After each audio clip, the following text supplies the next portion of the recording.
राधे राधे मित्रों, आज हम आपके लिए यहाँ पर लेकर आए हैं पूर्णिमा व्रत की कथा।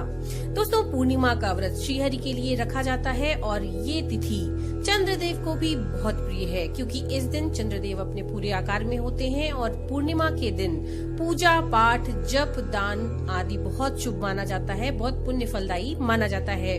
खासतौर पर वैशाख, कार्तिक और माघ मास की पूर्णिमा को तीर्थ स्नान, दान, पुण्य दोनों के लिए सबसे अच्छा माना जाता है। इस दिन पितरों का तर्पण भी हमें जरूर करना चाहिए। पितरों के तर्पण के लिए भी ये दिन बहुत शुभ माना जाता है।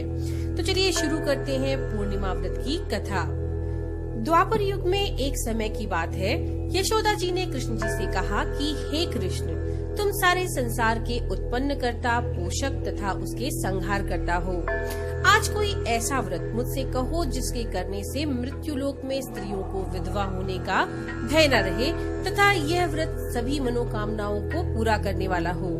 श्री कृष्ण जी कहने लगे, हे माता, आपने ये अति सुंदर प्रश्न किया है। मैं ऐसे व्रत को आपसे सविस्तार कहता हूँ। सौभाग्य की प्राप्ति के लिए स्त्रियों को 32 पूर्णमासियों का व्रत करना चाहिए। इस व्रत को करने से स्त्रियों को सौभाग्य संपत्ति मिलती है। ये व्रत अचल सौभाग्य देने वाला और भगवान शिव के प्रति मनुष्य मात्र की भक्ति को बढ़ाने वाला है। यशोदा जी कहने लगी, हे कृष्ण, सर्वप्रथम इस व्रत को मृत्युलोक में किसने किया और इसके बारे में विस्तार पूर्वक मुझसे कहो। श्री कृष्ण जी कहने लगे कि इस भूमंडल पर एक अत्यंत प्रसिद्ध राजा चंद्रहास से पालित अनेक प्रकार के रत्नों से परिपूर्ण कातिका नाम की एक नगरी थी। वहाँ पर धनेश्वर नाम का एक ब्राह्मण और उसकी पत्नी अति सुशीला रूपवती थी। दोनों ही उस नगरी में बड़े प्रेम के साथ रहा करते थे। घर में धन धान्य आदि की कोई कमी नहीं थी। उनको एक ही बड़ा दुख था कि उनके यहाँ कोई संतान नहीं थी। इस दुख से वह अत्यंत दुखी रहते थे। एक समय एक बड़ा तपस्वी योगी उस नगरी में आया। वह योगी उस ब्राह्मण के घर को छोड़कर अन्य सभी घरों से भिक्षा लेकर भोजन किया करता था। रूपवती से वह भिक्षा नहीं लिया करता था। उस योगी ने एक दिन रूपवती से भिक्षा न लेकर किसी अन्य घर से भिक्षा लेकर गंगा किनारे जाकर भिक्षान्न को प्रेम पूर्वक खा रहा था। इतने में ही धनेश्वर ने योगी का यह सब कार्य किसी प्रकार से देख लिया।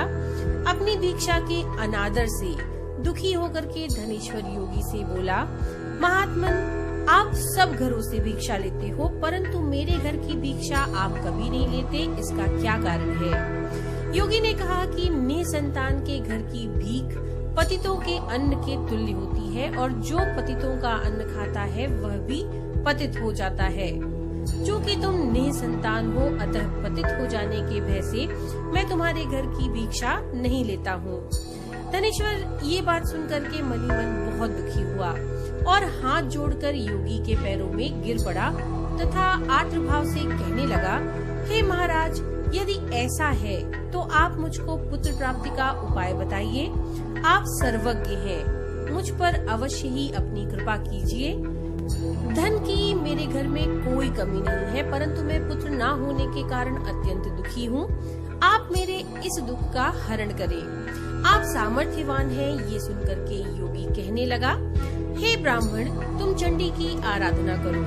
घर आकर उसने अपनी स्त्री से सारा वृत्तांत कहा और स्वयं तप के निमित्त वन में चला गया। वन में जाकर उसने चंडी की उपासना की और उपवास किया।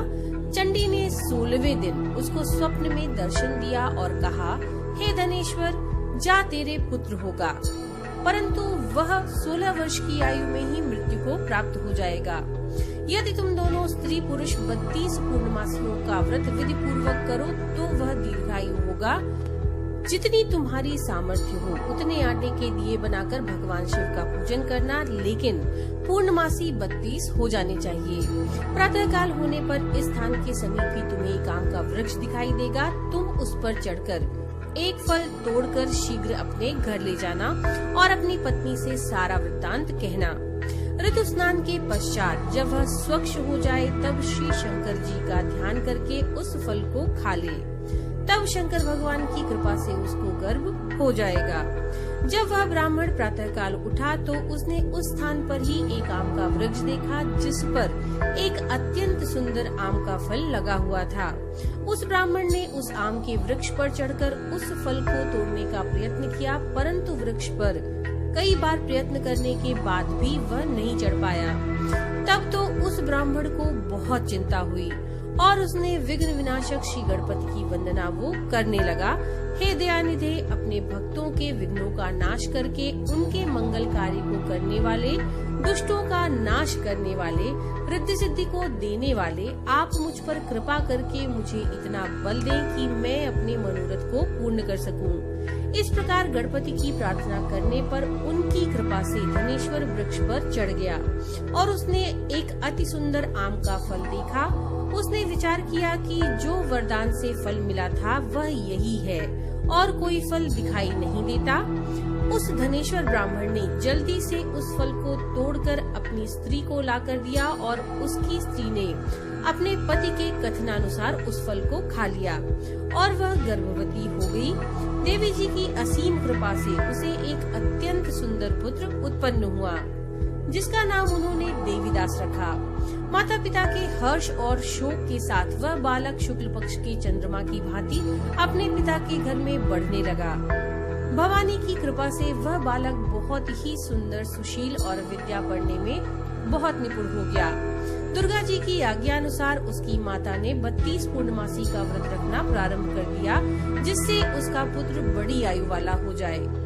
16वां वर्ष लगते ही देवीदास के माता पिता को बड़ी चिंता हो गई कि कहीं उनके पुत्र की इस वर्ष में मृत्यु न हो जाए। इसलिए उन्होंने अपने मन में विचार किया कि यदि यह दुर्घटना उनके सामने हो गई तो वे कैसे सहन करेंगे। अस्तु उन्होंने देवीदास के मामा को बुलाया और कहा कि हमारी इच्छा है कि देवीदास 1 वर्ष तक काशी में जाकर विद्या अध्ययन करे और उसको अकेले भी नहीं छोड़ना चाहिए।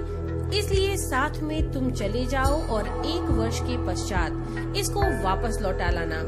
सब प्रबंध करके उसके माता पिता ने काशी जाने के लिए देवीदास को एक घोड़े पर बैठाकर उसके मामा को उसके साथ कर दिया, किंतु ये बात उसके मामा या किसी और से नहीं कही।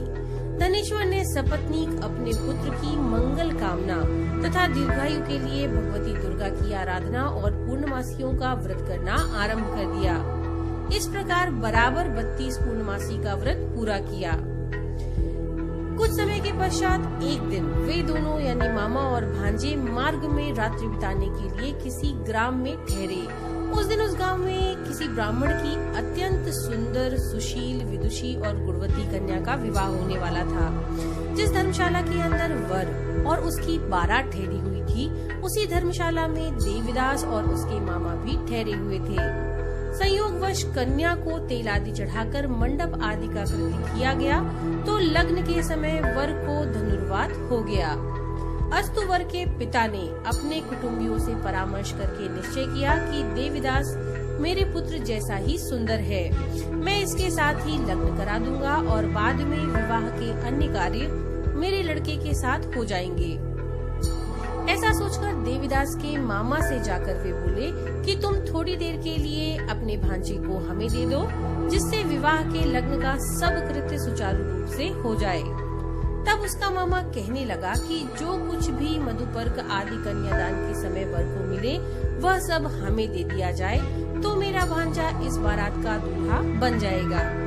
ये बात वर के पिता ने स्वीकार कर ली और उसने अपना भांजा वर बनने के लिए भेज दिया। उसके साथ सब विवाह कार्य रात्रि में विधि पूर्वक संपन्न हो गए। पत्नी के साथ वह भोजन ना कर सका और उसने अपने मन में सोचने लगा कि ना जाने किसकी स्त्री होगी। वह एकांत में इसी सोच में गर्म निश्वास छोड़ने लगा तथा उसकी आंखों में आंसू भी आ गए। तब वधू ने पूछा कि क्या बात है, आप इतने उदासीन और दुखी क्यों हो रहे हैं। तब उसने सब बातें जो वर के पिता और उसके मामा के बीच हुई थी उसको बतला दी। तब कन्या कहने लगी कि यह ब्रह्म विवाह के विपरीत हो कैसे सकता है। देव, ब्राह्मण और अग्नि के सामने मैंने आपको ही अपना पति बनाया है, इसलिए आप ही मेरे पति हैं। मैं आपकी ही पत्नी रहूंगी, किसी अन्य की कदापि नहीं। तब देवीदास ने कहा, ऐसा मत करिए, क्योंकि मेरी आयु बहुत थोड़ी है। मेरे पश्चात आपकी क्या गति होगी, इन बातों को भी अच्छी तरह से विचार कर लो। परंतु वह दृढ़ विचार वाली थी। बोली कि जो आपकी गति होगी वही मेरी गति होगी। हे स्वामी, आप उठिए और भोजन करिए, आप निश्चय ही भूखे होंगे। इसके बाद देवीदास और उसकी पत्नी दोनों ने भोजन किया तथा शेष रात्रि वे सोते रहे। प्रातःकाल देवीदास ने अपनी पत्नी को 3 नगों से जड़ी हुई एक अंगूठी दी, एक रुमाल दिया और बोला, हे प्रिय, इसे लो और संकेत स्थिर चित्त हो जाओ।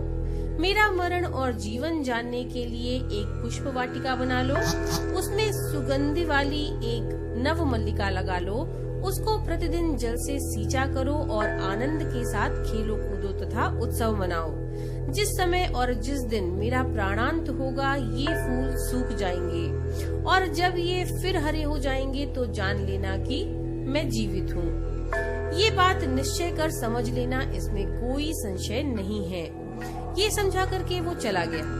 प्रातःकाल होते ही वहाँ पर गाजे बाजे बजने लगे और जिस समय विवाह का कार्य संपन्न करने के लिए वर तथा सभी बाराती मंडप में आए तो कन्या ने वर को भली प्रकार से देखकर अपने पिता से कहा कि ये मेरा पति नहीं है, मेरा पति वही है जिसके साथ रात्रि में मेरा पाणी ग्रहण हुआ है, इसके साथ मेरा विवाह नहीं हुआ है। यदि यह वही है तो बताए कि मैंने इसको क्या दिया। मधुपर्क और कन्यादान के समय जो मैंने भूषणादि दिए थे उन्हें दिखाए तथा रात में मैंने इसे क्या गुप्त बातें कही थी वह सब सुनाए। पिता ने उसके कथनानुसार वर को बुलाया। कन्या की ये सब बातें सुनकर वह कहने लगा कि मैं कुछ नहीं जानता। इसके पश्चात लज्जित होकर वह अपना सा मुंह लेकर के वहाँ से चला गया और सारे बाराती भी अपमानित होकर के वहाँ से लौट गए। भगवान श्री कृष्ण बोले, हे माता, इस प्रकार देवीदास काशी विद्याध्ययन के लिए चला गया। जब कुछ समय बीत गया तो काल से प्रेरित होकर एक सर्प रात्रि के समय उसको डसने के लिए वहाँ पर आया। उस विषधर के प्रभाव से उसके शयन का स्थान चारों ओर से विष की ज्वाला से विषैला हो गया, परंतु वृतराज के प्रभाव से उसको काटने न पाया, क्योंकि पहले ही उसकी माता ने 32 पूर्णिमा का व्रत पूरा कर लिया था। इसके बाद मध्याह्न के समय स्वयं काल वहाँ पर आए और उसके शरीर से उसके प्राणों को निकालने का प्रयास करने लगे, जिससे वह मूर्छित होकर पृथ्वी पर गिर पड़ा। भगवान की कृपा से उसी समय पार्वती जी के साथ श्री शंकर जी वहाँ पर आए। उसको मूर्छित दशा में देखकर पार्वती जी ने भगवान शिव से प्रार्थना की कि हे महाराज, इस बालक की माता ने पहले ही 32 पूर्णिमा का व्रत किया है, जिसके प्रभाव से हे भगवान आप इसको प्राणदान दें। भवानी के कहने पर भक्त वत्सल भगवान श्री शिव जी ने उसको प्राणदान दे दिया। इस व्रत के प्रभाव से काल को भी पीछे हटना पड़ा और देवीदास स्वस्थ होकर बैठ गया।